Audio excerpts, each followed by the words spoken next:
Bonjour à tous, bienvenue sur dailyfx.fr, bienvenue au morning meeting de 11 heures. Vincent Gann donc pour vous retrouver, et donc le DAX, on en a parlé ce matin dans le rendez-vous des scalpers. C'était difficile, il y avait un retour violent sur support, mais on était sur support partout. Et bien ça a payé. Bon, alors attention, on n'est pas sorti d'affaire. Le marché reprend MM20H4, la fameuse moyenne mobile. Finalement, on a fait exactement le scénario du 11 avril. Le trou d'air, la réintégration. Alors maintenant, la cible va être de rejoindre les mêmes 50, donc ce qui nous donne un DAX à 10 050 concrètement. Je pense qu'on peut y aller.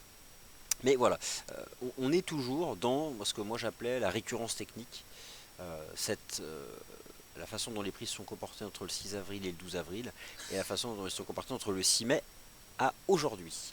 Ce matin, à l'instant, les chiffres de la production industrielle au sein de la zone euro qui sont pas bons, mais bon, les indicateurs d'activité de la zone euro ne sont plus tellement une source de volatilité prix sur les places boursières. C'est un peu différent avec les indicateurs d'activité américains parce que y a un thème qui est donc celui du ralentissement de la croissance économique aux États-Unis, qui est une réalité au premier trimestre, qui ne doit pas en être une au second trimestre, sous peine vraiment de voir un risque pour le dollar US. Alors, on va parler bien sûr des indices boursiers. Je commence par les indices boursiers, puisque ce matin j'avais ouvert le bal avec le rendez-vous des day traders. Et finalement, donc, on sait maintenant le choix qu'a fait le marché. Et ce choix est donc d'avoir confirmé en effet la façon dont il avait évolué sur cette période-là. Et donc, on a le même type de comportement. Bon, c'est pas exactement la même chose, il ne faut pas non plus. Mais c'est concrètement le même type de comportement. Alors, je passe en plein écran quand on y voit quelque chose. Le canal haussier, toujours du DAX, parfaitement préservé. La divergence haussière ici, le 6 et 7 avril. On casse MM20, on fait le pullback, on va chercher MM50. On fait un range, on se casse MM50, on part en hausse. Vendredi 6 mai, divergence haussière. On casse MM20, on va chercher MM50, on fait le pullback. On piège en intraday les investisseurs. Ici, le 11 avril, on a fait une mèche basse sous la moyenne mobile, 9520 d'environ 60 points. Et ce matin, le marché a fait, c'est un peu plus violent, 80 points de mèche basse. Mais au final, vous savez, sur une bougie japonaise positive, la clôture est en haut. La moyenne mobile est reprise, mieux, le canal relance la tendance haussière. J'envisage dans l'immédiat un nouveau test de MM50. Alors, je vais zoomer, MM50H4 passe à 10 050. Je pense que donc GR30 ici peut aller chercher 10 050. J'avais aussi travaillé la récurrence sur le RSI. Bon, finalement, on est toujours là. Donc, voilà. En tout cas, là, objectif immédiat 10 050 sur le GR30. Alors bien sûr, on va parler des paires en yens, bien sûr de la USD, de tout. Je termine simplement sur les indices boursiers donc, qui réengagent la belle séance haussière du 6 et du 9 mai. On a retracé, on a bien retracé d'ailleurs. On a retracé 61,8. Il y avait en plus, alors il y avait ce support horizontal sur le DAX à 9875. Donc c'était le niveau, c'était le bas de canal. Et il y avait donc la MM20 qui a été défendue. Il y avait un retracement. Donc ça c'est une façon aussi de renforcer un niveau de prix. C'est de travailler donc les séquences en retracement. Donc voilà, ça c'est assez propre. Alors l'approche intramarché, l'Eurostoxx 50, c'est parfait. Le canal, la ligne de tendance haussière a tenu. Div haussière. Avalement haussier en plus là. On réintègre la 20, c'est haussier. Je pense que après cette première partie de session européenne et ce chandelier H4, eh ben, potentiellement donc on a techniquement parlant devant nous une nouvelle jambe haussière à mettre ici sur ces indices boursiers européens. Mieux le CAC, rappelez-vous donc cette proportion de marché dont je parlais ce matin, 61,8% de retracement de la hausse qui a eu lieu entre le 6 mai et le 10 mai. Voilà, comme le DAX, on a tenu 4295 avec en intraday, donc forcément, combien on a eu 30 points en dessous. On réintègre MM20. Je pense que là aussi, nous avons devant nous une jambe haussière. Plus fort encore, Lucassan, sacrée mèche basse, mais finalement la clôture. Et je pense que si on devait retenir une morale technique de cette matinée européenne. Et parce qu'on a tendance à chaque fois à l'oublier, parce qu'on est dans le momentum, on est dans un marché qui la décroche, mais au final, le signal est toujours donné sur l'horizon de temps qu'on étudie à la clôture. Donc la bougie 4 heures, lorsqu'elle était là, mais qu'elle n'était pas terminée, on ne peut pas considérer qu'elle existe. Le Bund a atteint une résistance, attention, il s'est approché, alors, elle est mal mise, voilà, on est revenu sur le plus haut du 11 avril. Ça aussi, ça peut être un facteur intéressant pour les indices boursiers. Le Bund a atteint une résistance. On peut envisager un petit repli, donc voilà, par déplacement des capitaux, aussi un renfort pour le marché action, qui a de bonnes perspectives. Alors, si ces marchés actions sont bien orientés, il faut s'intéresser aux paires en yens. Elles sont corrélées positivement. Et j'attire notamment votre attention sur la corrélation euro-yen GER30. Je suis haussier sur l'euro-yen et je suis haussier sur le GER30. Alors, je vais vous remontrer. On passe sur le Forex. Donc, sur le GER30, 10 040, 10 050 en cible immédiate. On va passer sur le marché d'échange. Et donc, j'ai vu des questions sur les paires en yens. Donc, on va s'attaquer justement tout de suite à ces paires en yens. Alors, le leader des paires en yens, le chef, hein, l'USD yen. Alors, attendez, on va le chercher. Hop, il est là. Donc, lui aussi, hein, on a donc toujours voilà, la belle div D1. On a repris le niveau, c'est haussier. C'est USD yen GER30, Euro yen GER30. Tout ça sont des choses qui fonctionnent bien en termes de corrélation. Je précise ce qu'a fait là le taux de change USD yen. On dérive à plat. Je pense qu'on va dériver à plat jusqu'à rejoindre cette ligne de tendance. Il ne faut pas se précipiter. En tout cas, le marché forme un support à 108,20. On repasse en H4. On va revenir ici. Hein. En plein écran plutôt. Donc voilà, il ne faut pas se précipiter, mais tôt ou tard, le marché reviendra au contact de cette ligne de tendance et sera intéressant. Voilà, on casse 120, 109,26, on ira chercher les fameux 109,80. Alors l'euro-yen, et ensuite on va reparler des paires majeures en dollars. N'oubliez pas le GBP-USD, je vais vous montrer 2-3 choses avant la Banque d'Angleterre tout à l'heure. Il est où l'euro-yen? Il est là. Alors l'euro-yen me plaît beaucoup, pour des raisons techniques que vous connaissez. Il s'agit donc de ce double bottom. Bon, deux jambes de hausse, on fait des petits chandeliers au-dessus de la ligne de coup. Donc je pense toujours qu'on peut aller chercher 125. Hein, ça reste la cible que j'ai sur le plan d'analyse technique. Bon, on a fait le pullback hier. On a fait le pullback à 8 pips près. Hein, la ligne de coup était à 123,50. Et le marché a fait 123,59. 9, c'est ça, 9 pips. Bon, on a fait une belle impulsion là en session asiatique de 123,80 à 124,40, c'est bien orienté. Bon, alors là pour le moment on fait un petit range, ça peut être quelque chose de cette nature là, ça peut être, alors non, ça c'est pas bon, ça peut être un triangle, en tout cas le fait qu'on ait réalisé cette espèce de range au-dessus donc de la ligne de coup sur le plan technique, c'est parfait, hein, c'est phase de pause avant d'avoir, je pense, devant nous une jambe positive. Alors j'ai douté ce matin, enfin douté, j'envisageais bien tous les indices boursiers sur support, mais le retour était violent. Et là, lorsque je regarde ce qu'on fait ce matin, les indices boursiers européens, c'est intéressant, c'est haussier, donc ça va aussi dans le sens de la poursuite de la hausse des paires en yens à court terme. Moi, mon choix va à l'euro-yen, parce que l'euro-dollar n'a pas chuté. L'euro-dollar tient à 14. Je privilégie les stratégies positives sur l'euro-yen que sur l'USD-yen. Quand bien même, je pense que les deux vont progresser. En termes de force relative, je pense qu'il y a davantage. Et techniquement, c'est plus propre, on a un double bottom en plus. Donc voilà, on vaut 124,30. Si vous êtes exposé depuis le pullback sur la ligne de coup, là c'est stop 0. Alors ça dépend où vous êtes rentré exactement. Mais le marché ne doit pas revenir à la ligne de coup. Pour le coup, il a fait le pullback, ça doit partir. Donc j'envisage qu'on accélère au-dessus de 124,30 pour aller enfin chercher les 125 yens. Passons aux paires majeures. Et alors le point commun des paires majeures, forcément, c'est le dollar américain. Je vous remontre ce graphique donc de l'US Dollar Index. avec donc depuis le début de l'année une séquence de baisse. Belle semaine de reprise, c'était la semaine dernière sur le dollar américain, et se posait donc la question de savoir s'agissait-il d'une nouvelle semaine de retracement, il est coutumier de retracement ample, le dollar US, ou d'un creux majeur.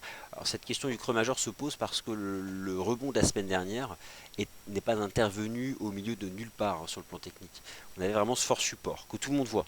Vous savez, dans les salles de marché, même ceux qui disent ne pas regarder les graphiques, regardent le DXY, l'US Dollar Index. Donc tout le monde voit le niveau. Alors c'est pour ça que la question se pose. Maintenant, sur l'ensemble de la semaine, ce que je constate, c'est que le dollar n'a pas confirmé. Pire, il reste sous résistance. De toute façon, ça se jouera façon de parler, ça se jouera demain. Les ventes au détail, c'est le seul indicateur d'activité qui concerne le mois d'avril qui est publié cette semaine donc aux États-Unis.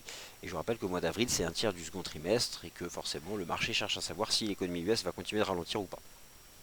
Donc voilà, on est encore mais on reste dans ce canal de baisse. Alors ça c'est vraiment ce qu'il faut avoir en tête. Il n'y a pas d'éléments techniques qui permettent de dire le dollar US a fait un creux pour le trimestre. Techniquement, on ne peut pas l'affirmer. Et il y a même encore un risque de briser le support, donc soyons prudents. L'euro-dollar, c'est le même raisonnement que je viens de voir, mais à l'envers, parce que l'euro n'est plus baissier depuis le mois de décembre. L'euro, dans la paire euro-dollar, la partie EUR fait remonter le taux. Donc tout se joue maintenant sur le dollar US. Un coup d'œil à nouveau au graphique weekly. La semaine dernière, une shooting star weekly. Ça, c'est violent. On est maintenant presque à la fin de la semaine. On ne l'a pas confirmé. Et pire, en cours de clôture, on tient le premier support, 1,14. Moi, mon discours lundi sur l'euro-dollar, c'était déjà d'aller vers d'autres stratégies. Mais mon discours était de dire que vendre un 16, c'était intelligent, un 15 aussi. 1,14, c'est un support, donc on ne pouvait pas vendre un 14, mais acheter un 14 c'était risqué, sauf du point de vue du money management, mais risqué du point de vue de la semaine passée. Bon, et bien depuis le début de la semaine, le marché ne bouge pas. 1,14, il oscille autour des 1,14. Il attend les ventes au détail, il attend le positionnement sur le dollar US. Alors c'est pourquoi l'euro, lui, la devise européenne reste une monnaie forte. Vous l'avez vu avec l'euro GBP qui lâche rien, vous l'avez vu avec l'euro AUD, l'euro yen. Bon, il y a des choses comme ça qui sont intéressantes. Même l'euro NZD. Voilà. Donc l'eurodoll est toujours sur 1,14, mais franchement, il y a mieux à faire. Le câble. Alors le câble, on y vient. N'hésitez pas à poser des questions, j'en vois pas. Alors à moins que ça ne marche pas, ou que vous en ayez pas. Alors, on va parler du câble. On attend beaucoup de choses aujourd'hui, donc attention. Vous êtes ici sur le site de la Banque d'Angleterre et nous attendons à 13 h de Paris donc le rapport sur l'inflation. Bon, comme d'habitude, la décision de politique monétaire, les minutes, etc. Et surtout le rapport sur l'inflation. Donc là, vous avez ici un tableau récapitulatif sur le site de la Banque d'Angleterre qui est hyper clair, avec la statistique réelle et l'objectif de la BOE. La target pour l'inflation, c'est 2%. Constatez qu'actuellement, on se situe très en deçà de l'objectif de la Banque d'Angleterre. Mais ce qui compte, c'est pas ça, c'est les anticipations. Donc le rapport nous dira quelles sont les projections des économistes de la Banque d'Angleterre. Sur le plan technique, depuis 4 jours, le marché tient 1,44 $. Alors depuis le début de la semaine, acheter 1,44 à chaque fois qu'on l'a testé, c'était une bonne stratégie qui donnait 60-70 points, pas plus. On touchait 1,44, on remontait de 70 points. Ça a été le cas le 9 mai, ça a été le cas le 10 mai, ça a été le cas le 11 mai, et aujourd'hui c'est le cas. On a fait 1,44 en session asiatique, et on vaut 1,44,40, voilà. Par contre, ayez conscience d'une chose, le rapport sur l'inflation, c'est pas aujourd'hui une simple décision de politique monétaire, juste le taux, le QE et en voir. C'est un document qui va faire 80 pages, c'est énorme. Il y aura des mots-clés dedans, on peut même imaginer que des robots soient prêts à scanner, trouver des mots-clés, des choses comme ça. Donc il va y avoir de la volatilité. Après, c'est à vous de voir comment vous allez gérer vos positions ouvertes, mais techniquement on peut juste souligner l'intérêt des 1,44, mais c'était en amont de la Banque d'Angleterre. N'oubliez pas aussi que parfois, de plus en plus, et c'est logique, la Banque d'Angleterre évoque le prochain référendum. Là aussi, si elle veut rassurer, etc. Ça...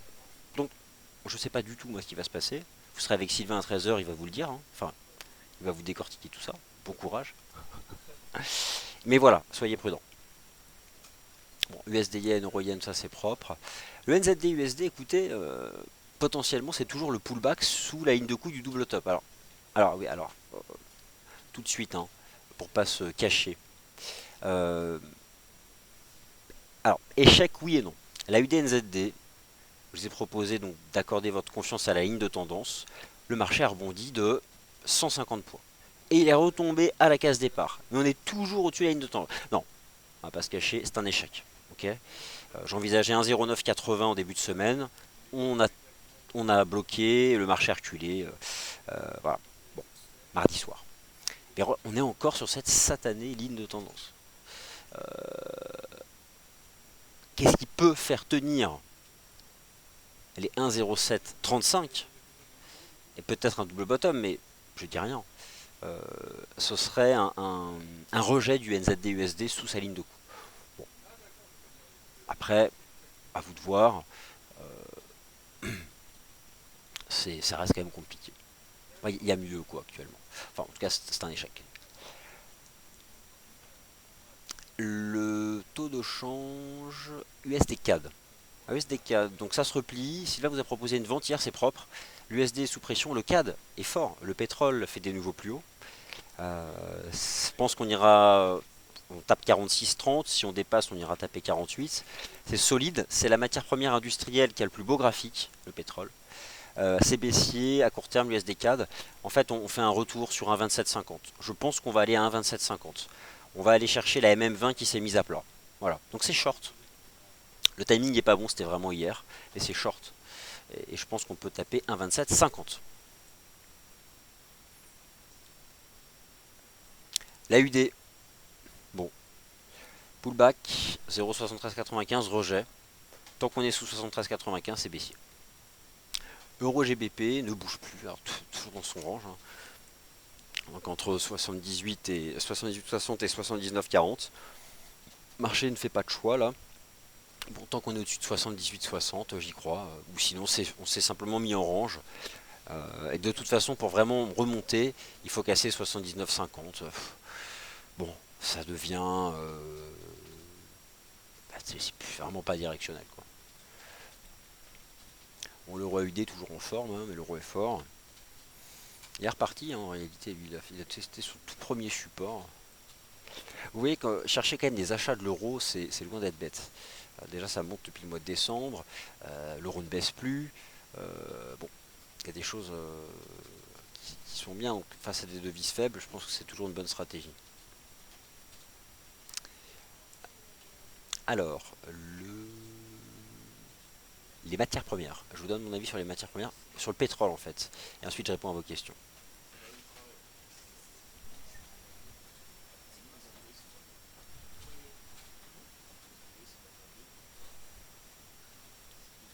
Merci Tony pour votre commentaire sur mon intervention hier. Donc, c'était pas évident. Alors, le pétrole, haussier. Ligne de tendance haussière. Je vous ai proposé une stratégie positive en début de semaine. Avec cette dive, la proximité du support. C'était propre. On sort par le haut d'un biseau. Alors, est-ce qu'on est vraiment reparti? Écoutez, c'est vrai qu'on n'a pas franchi 46,75. Voilà, on est là-dessous. Donc on n'a pas franchi la résistance. Mais moi j'aurais tendance à faire confiance au momentum, à la résolution haussière de cette structure. Vous savez, je pense que voilà, il y a eu hier la baisse des stocks aux États-Unis. Je pense qu'on va franchir 46,75, qu'on va aller chercher 48. Et pourquoi? Parce que je vois que l'USD-CAD est sous pression, donc je pense que le pétrole peut aller chercher plus haut. Donc en tout cas, ça fonctionne plutôt bien. Alors, les questions. Alors, la UD-USD, on en a parlé. Le NZD Yen. Et écoutez, le NZD Yen tient lui aussi son support. Alors, autant vous dire que parmi toutes les paires en Yen, c'est bel et bien la dernière sur laquelle il faut aller, hein. Euh, ça ne vaut pas l'euro-yen, ça ne vaut pas l'USD-yen. Mais malgré tout, même le NZD yen tient son support, ce qui montre que les stratégies d'achat des paires en yen sont les stratégies de la semaine, sont les bonnes stratégies de la semaine. La UD-USD, j'en ai parlé. La UD-NZD, écoutez, donc j'ai donc mea culpa, hein, échec, mais pas réellement, parce que techniquement parlant, on est toujours sur cette ligne de tendance. Alors, si on fait un beau D1, peut-être que le marché a besoin de construire un vrai creux, quelque chose. Je sais pas quoi. Un double bottom, une div D1, quelque chose. Ça reste quand même difficile. Alors, je vois des questions sur le DAX. Bien vu. Bah écoutez, oui, c'est vrai que ce matin on était sur support, donc c'est bien. Je suis content qu'il y ait une réaction positive sur le DAX. Mais on en a bien parlé tout à l'heure, donc voilà. Alors, et le CAC 40 dans tout ça. Alors, le CAC 40, j'en ai aussi parlé, c'est pareil, hein. C'est plus faible, c'est différent. Mais voilà, impulsion du 6 au 10 mai, on a retracé 61,8. Belle clôture H4, on reprend les 20. Oui, voilà, c'est. Alors, c'est bien orienté. Après, lorsque vous. Donc, sur le CAC 40, on peut aussi regarder. Oui, c'est vrai que depuis le 6 mai, on fait des tout petits chandeliers sur le spot. Là, on est quand même bien parti. Écoutez, ouais, moi je suis pas surpris qu'on monte vers les plus hauts. Enfin, les plus hauts qui sont ceux du 10 mai. Ici, donc sur le CAC, ça donne quoi? Ça donne 4375. Bon, et ça nous fait un DAX qui va chercher du 10 050.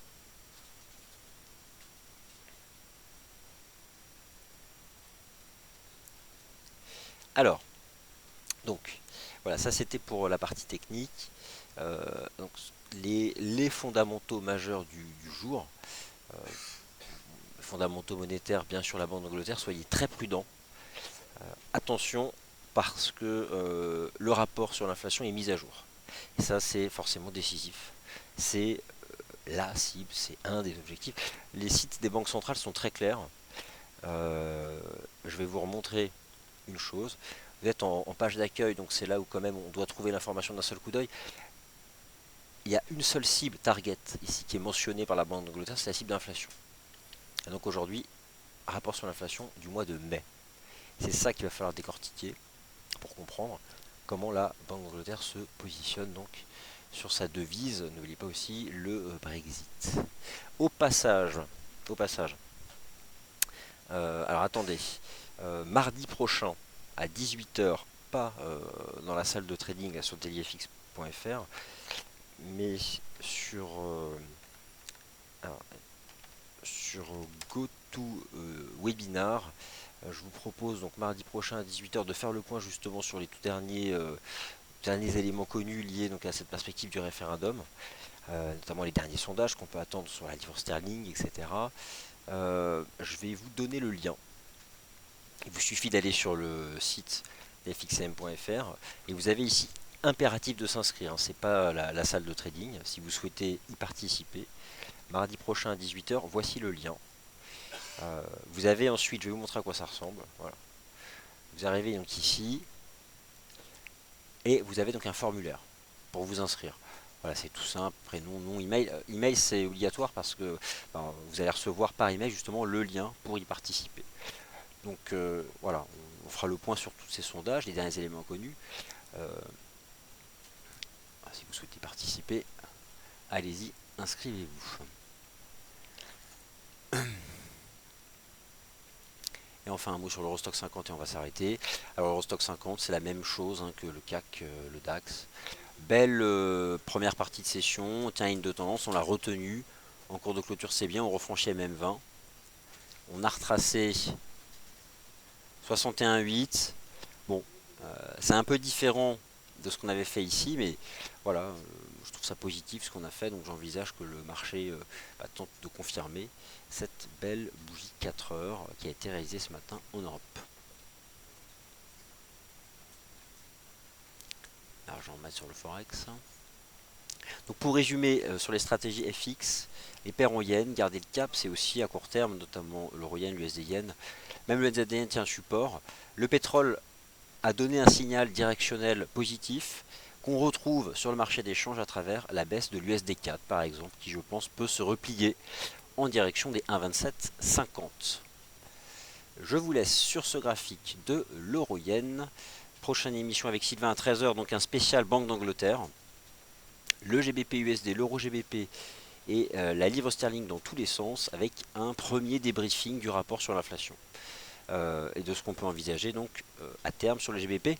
Attention, gérez votre risque si vous avez des positions ouvertes, ayez conscience qu'elles sont menacées par un risque de volatilité. Alors attention, s'il n'y a pas de vol, ne me dites pas, il y a un risque de volatilité. C'est ce qu'il faut savoir. Parce que justement, un rapport est édité sur l'inflation. Je vous remercie et moi je vous retrouve donc pour le Wall Street Insider à 15 h 15.